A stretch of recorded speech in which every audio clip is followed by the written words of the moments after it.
NBA. So I'm gonna do it. Would you like to hear a short preview of it?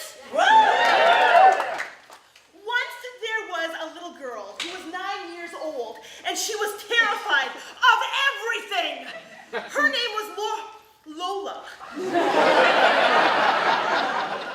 Lola was a warrior who also had an overactive imagination. Some of her fears included, but were not limited to, killer bees. Lola grew up in the 80s where killer bees were the selling point of the decade, and Lola was scared of them. Bees that swarmed and were killer? The most horrific thing ever, until she discovered army ants. Lola's parents sometimes let her watch MacGyver with them, and on one episode, MacGyver discovered a bunch of army ants that were destroying everything in their path and killing people. Army ants that killed? What?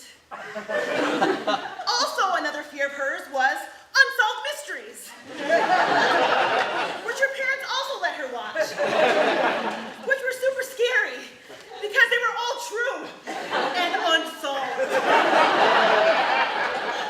A lot of the things Lola, not me. A lot of the things that Lola was also scared of centered around her teacher, Mrs. Malum, who had a way of making things sound absolutely terrifying and horrific, like math. After many years of consideration and hindsight, Laura discovered that Mrs. Malum was a fear-mongering bitch.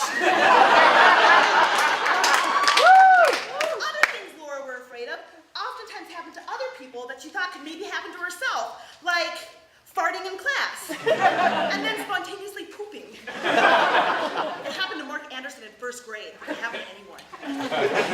Well, eventually, Lola grew up and decided that it took a lot of effort and time to be consumed with fear all the time. So Lola threw away all her anxieties